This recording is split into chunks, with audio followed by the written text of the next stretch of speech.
Hello, this is Gavin Emmett from the Mugello circuit. We're in Italy, of course, at one of the most beautiful tracks in the entire World Championship. In the pits, the mechanics are sorting out the last technical details before the start of this first official free practice session. The weather's looking very calm, the sky is clear, and should remain so for the rest of the session.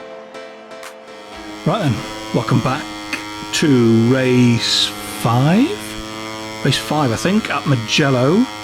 And I'm not going to lie, this one was a struggle. I know Mugello very well. It's been on quite a lot of Forza games, it's on Ride.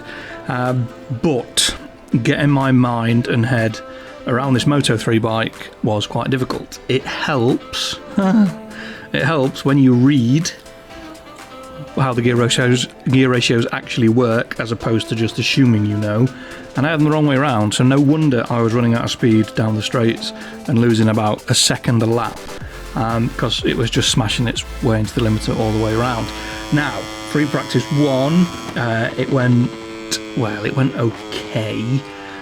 We did quite a lot of laps that were fouled. There's a lot of green at Mugello. All of the flip-flops, all of the chicanes, a lot of the corners are blind as well.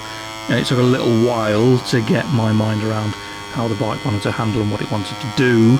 And we ended up 6th, 0.185 behind Dennis on Chu up in 1st, and we've left it on 95%. I don't think I'm quite ready for a step up yet. We did, like I say, we kind of went back out and had a muck about, and what happened was I ran out of fuel and I was on a faster lap as well. So yeah, I had the ignominy of riding back into the pits on a quiet electric engine with no fuel or air coming out the back of it. Free practice 2, we ended up in 7th, 159.5, again about 6/10 back from the leader, so it wasn't great. Free practice 3, dear me, it rained, and I mean it rained. It rained for the whole session, and I don't want to bang this game is scripted and it's a load of bollocks drum, but this game is scripted and it's a load of bollocks. No matter what I did, I couldn't get anywhere near him. I was running in 206.2 was my fastest. I did 206.2, which was 9/10 of a second slower than the leader, and we were miles off, about 18th, 19th, 20th, something daft like that. Just nowhere near. So I was worried that for qualifying we're going to have to go through Q1, but on the combined times we ended up in 7th. Now, that brings us neatly to qualifying. Now, if I may bring your attention to the bottom left corner of the screen on the little map. There are 3 grey dots and 1 red dot. The red dot is me, the 3 grey dots are AI riders. I'm in 10th, which means time is up. There's only 3 riders that could possibly post a lap time faster than mine. So explain to me, ladies, gentlemen, boys and girls, table, chairs and drawers, how I ended up in 18th. There's only 3 people on track. So to all the naysayers who go, it's not scripted, you're just not good enough, bullshit. This game is 100% scripted. If you need proof, there it is. So, race time. I didn't know what tyres to go with. All I knew was that a soft front was spitting me off and over the handlebars. So I went medium front, hard rear, and I kind of see why the AI on 95% aren't the greatest, because I'm either a demon off the starts. I did nothing. I just kept the throttle mashed, and it went when the lights went green, and then I just changed gear. We went from 18th to 1st on the Moto 3 bike, so all the grief that I gave the game about the bikes having nitrous and bits and bobs, turns out I just might have had the gearing slightly wrong. Oops. But anyway, we live, we learn, we grow, we admit our mistakes sometimes. But yeah, what needed to happen was 10 perfect laps. And when I say perfect, I don't mean the fastest laps that anyone has ever done on the MotoGP 22 game. I just needed to not fall off and not get a track limits penalty. And despite my best efforts, we got a few track limits warnings, but we'll come to them when we get there. But parts of this track I really struggled with. Casanova and the corner after it would just come through, So the right and the left down the hill. This, Arrabbiata 1 and Arrabbiata 2, not so much the way in, it was the way out. Kept running wide, out onto the curbs, a la there. This corner, the bike didn't want to turn in. What's that? Scarperia. It didn't want to turn in there at all. I'm assuming that it's either cambered or there's some a gradient of some sort on it. This wasn't too bad where the long lap penalty is. Turn 12. Corintao, don't know. My Italian is not exactly great, is it? But yeah, through that corner and then through here, I really struggled. I was losing 5, 6, 7 tenths a lap through there. No matter what I did, I just could not get it right.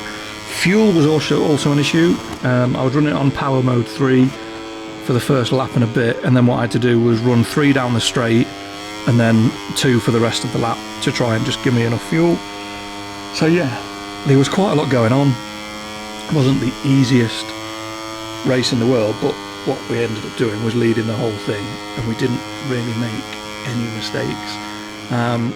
Track limits penalties, some of them were a bit harsh. Yeah, alright, that was clearly on the green. You take that one on the chin, that's absolutely fine. This one was a bit...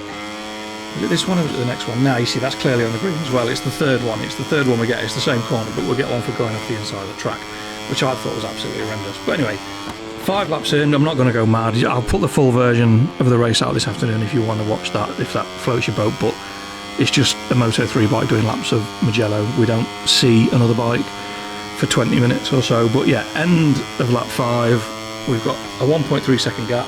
No matter how fast I went, I've done a 1:59.520, 2 tenths behind the fastest lap. No matter how fast I go, someone always would bang a faster lap in. Either that lap or the lap after, someone would always do a faster lap. On the full race replay, the back end is hanging out every time into the first corner. I mean, look at that. That's not a track limits penalty, surely. Was I on the green? Ooh, no, I think Top Rack might argue that one for me. Mind you, he lost in France, didn't he? So, yeah, not Top Rack. We'll get Johnny Ray on that one because he's good at arguing stuff like that. But end of lap 9, just about to start the last lap. We've got a 1.5 second gap. I'm on a 1:59.4, 1:59.2. So I go slightly faster, 1:59.3. Oh, and there you go, 1:59.153. Every single time I went quicker, the AI set a new fast. There you go, 1:58.9. I get they've got the draft. I get that. They're getting higher top speed down the straight, but if I didn't set a fastest lap, the fastest lap in the race didn't change. If I went quicker, set a faster time, the fastest lap got quicker. Well, there you go. You'll also notice in the bottom right corner that I've got rid of the tyre wear bars because I just kept watching them. I was watching how much the tyres were wearing each lap. It was a distraction. But with a brake temperature and the size of the disc, I just end up watching the rear brake temperature when I use the rear brake and see if it goes up, which it does, but you've got to jam it on and you've got to keep it on to get any temperature in it whatsoever. But yeah, did I enjoy the race? This game stresses me out, I'm not going to lie. It absolutely 100% stresses me out. There's no fun in it. You can't have a battle with the AI, they're just going to knock you off. I've been playing Ride all day today, doing loads of endurance races, the 20-minuters, and it's an absolute pleasure. I'm glad I bought this game now because it's made Ride 4 even better. I will stick with it, and I've said it 5 out of 5 races, I'll stick with it, I'll see it through to the end. I might just do 3 short seasons and chin it off and bury it and never do anything again because, yeah, there's no fun in it. It's just pure stress. And I get they want people to play the manager mode, I get that. Oh, look at us, we've designed a new mode that's like Football Manager but on motorbikes. What? Not interested, mate. Not interested at all. I don't care if Mansfield Town win the Premier League. I really don't give 2 shits. I want to ride motorbikes. I want to make flames come out the exhaust, leave big black lines everywhere and pull wheelies. I'm not interested. I don't want to sit and do a management sim where, well, I don't even know because I've not even played it. But what are you doing? Signing on a new physio? What? That's not a motorbike game, is it? But anyway, before I slag it off too much, I'll give it a go. And I might put a video up and do it, I might not. I might do a comparison with Ride 4 and see how we get on and see what it's like. But yeah, We won. It's on 95% difficulty. It's a hard game. It's not the hardest game in the world, but there's not a lot of fun in it. If you're thinking of buying it, my advice is don't, unless you absolutely love MotoGP games, in which case buy MotoGP 21 or 19 or 20 or anything else apart from MotoGP 22. But we're leading the championship, we're leading the team's championship, and now there's a minute of not the greatest quality replays in the world for you to enjoy, watching me get track limits warnings everywhere. But yeah, thanks for watching, thanks for commenting, liking, subscribing. You're all absolute legends and heroes, and fingers crossed I will be in a better mood when I see you next time. Take care, stay safe, peace.